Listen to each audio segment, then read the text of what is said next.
မင်္ဂလာပါကျွန်တော်ဒီနေ့ပြောပြပေးသွားမယ့်အကြောင်းအရာကတော့လူတော်တော်များများ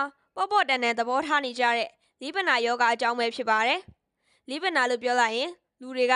အော်ဒါဟာအစိမိကြိုက်ခဲတာပဲအကြိုက်ခဲပျောက်စေတော့ရင်ပျောက်သွားမှာပဲမိုးရလို့နာတာပဲအသက်ကြီးလို့နာတာပဲစသဖြင့်မှားယွင်းနေတဲ့ယူဆမျိုးနဲ့ထင်မြင်ယူဆနေတတ်ကြပါတယ်လိပနာယောဂဆိုတာရိုးရိုးအစိမိကြိုက်ခဲတဲ့ယောဂမျိုးမဟုတ်ပါဘူးဒါဟာသင်ရဲ့ခန္ဓာကိုယ်ထဲမှာရှိတဲ့ခုခံစနစ်ကမှားယွင်းပြီးတော့တင်အသက်ရှင်မှုအတွက်အလွန်ကိုရေးကြီးတဲ့ကလေးစားတွေကိုရန်သူလို့ထင်ပြီးတိုက်စားပစ်လိုက်တဲ့ယောဂပဲဖြစ်ပါတယ်ဒီလိုအကြောင်းအရာတွေကကိုယ့်အတွက်တည်းမကပဲကိုယ့်ရဲ့မိသားစုတွေအတွက်ပါတကယ်ကိုသိထားတဲ့အချက်တွေပဲဖြစ်ပါတယ်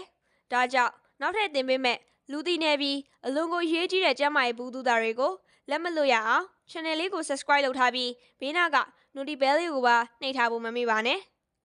ကဲပြောလက်စာကိုပြန်ပြီးစိုက်ရမယ်ဆိုရင်ဆေးပညာအရလိပနာယောဂကို autoimmune disease လို့ခေါ်ပါတယ်။ဒါမဲ့အစစ်နာတာကအလုတ်လို့နာတာ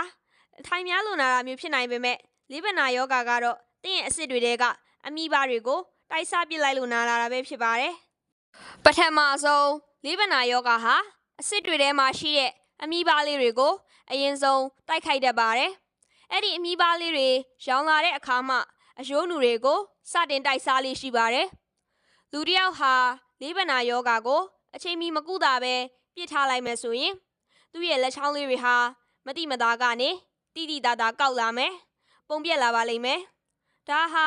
ရိုးရိုးပျက်စီးတာမျိုးမဟုတ်ပါဘူး။အယိုးချင်းထိဆက်တဲ့နေရာတွေဟာတိုက်စားခံလိုက်ရတဲ့အတွက်အစစ်တွေဟာသူ့နေရာနဲ့သူမရှိတော့ပဲလွဲကုန်တာပဲဖြစ်ပါတယ်။နောက်ဆုံးမှာတော့မနဲ့မိုးလင်းအိယာကနိုးတာနဲ့တကိုယ်လုံးကတောင်တင်းနေပြီးလုံးဝလှုပ်ရှားလို့မရတဲ့အထိဖြစ်သွားစေပါတယ်။ကိုပါသာအင်ကြီးကျဲသီးတက်ဖို့နေသားသားထမင်းစားဖို့ဇွန်းကင်မှုတော့လက်ချောင်းလေးတွေကမခိုင်တော့ပဲသူများအကူအညီယူရတဲ့အထိမတန်မဆွမ်းဘွားကိုရောက်သွားစေတာပဲဖြစ်ပါတယ်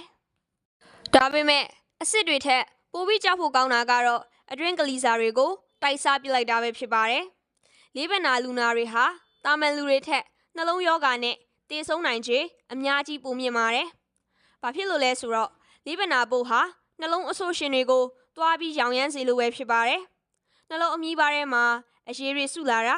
နှလုံးကြွက်သားကိုယ်တိုင်ရောင်ရမ်းလာတာမျိုးတွေဖြစ်လာစေပါတယ်။အဆိုးဆုံးကတော့လိပနာယောဂကြောင့်ဖြစ်တဲ့ရောင်ရမ်းမှုတွေဟာနှလုံးသွေးကြောတွေကိုတဖြည်းဖြည်းနဲ့မာသွားစေပြီးသွေးခဲစေပါတယ်။ဒါကြောင့်လိပနာသမားတွေဟာအသက်40ကျော်50အရွယ်မှာတင်ရုတ်တရက်နှလုံးရက်ပြီးအသက်ဆုံးရှုံးရတာတွေအများကြီးဖြစ်နေခြင်းပဲဖြစ်ပါတယ်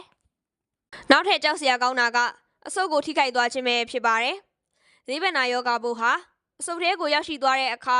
အဆုတ်တစ်ရှူတွေကိုလည်းအမာရွတ်တွေဖြစ်လာစေပြီးမာကျောသွားစေပါတယ်။အဆုတ်ကပျော့ပြောင်းနေရမယ့်အစားကြောက်ခဲလိုမာကျောသွားတဲ့အတွက်အောက်ဆီဂျင်ကိုစုပ်ယူနိုင်စွမ်းမရှိတော့ပါဘူး။လူနာကစကားတခွန်းပြောဖို့တောင်အလူအလဲနဲ့မောလာရပါတော့တယ်။နောက်ဆုံးမှာတော့24နာရီအောက်ဆီဂျင်တက်ထားရတဲ့ဘဝကိုရောက်ရှိသွားစေပါတယ်။ကြောက်ကဲ့ရဲ့အခြေအနေကတော့ပိုတော်စိတ်မကောင်းစရာကောင်းလာပါတယ်။လိပနာဝေဒနာရှင်တွေဟာအကြိုက်ခဲသက်တာချင်းစောနဲ့အကြိုက်ခဲပျောက်ဆေးတွေကိုစီးဆိုင်တွေကနေစီးမဲ့ကမ်းမဲ့ဝဲတောက်လေးရှိကြပါတယ်။အဲ့ဒီဆေးတွေဟာအစစ်ကြိုက်တာကိုခဏပဲသက်တာစေတာပါ။တကယ်တော့အဲ့ဒီဆေးတွေဟာကြောက်ကက်ကိုတဖြည်းဖြည်းချင်းပုတ်သွားစေပါတယ်။လိပနာပိုးကိုယ်တိုင်ကလည်းကြောက်ကဲ့ရဲ့စစ်ဆုပ်တဲ့နေရာတွေကိုပျက်စီးစေပါတယ်။လိပနာကြောင့်ဖြစ်လာတဲ့အဆိပ်တောက်ပရိုတိန်းတွေဟာ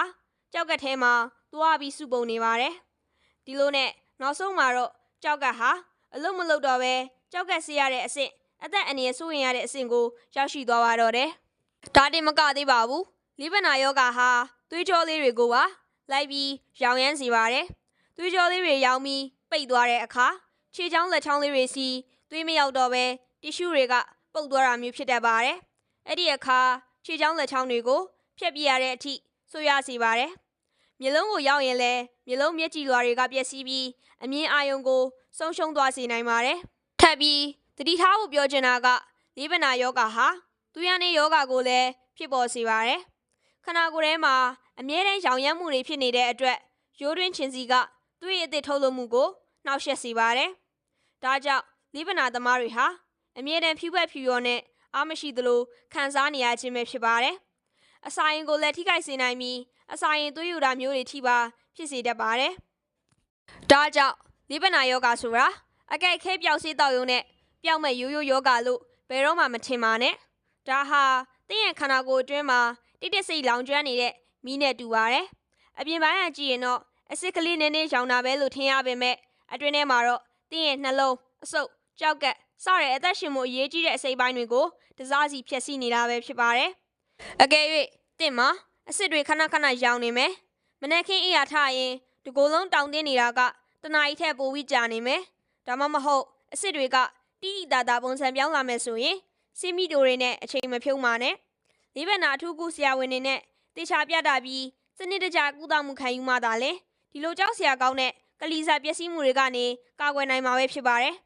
ယောဂါကိုစောစောတည်ပြီးစောစောထိန်းချုပ်နိုင်မှသာဒုက္ခိတဘဝကိုမရောက်ပဲအသက်ရှိရှိနေနိုင်မှာပဲဖြစ်ပါတယ်အားလုံးပဲလေးဘက်နာရဲ့အန္တရာယ်ကိုသတိထားနိုင်ကြပါစေဗီဒီယိုလေးကိုဆုံးဖြတ်ကြည့်ရှုပေးရတဲ့အတွက်ကျေးဇူးတင်ပါတယ်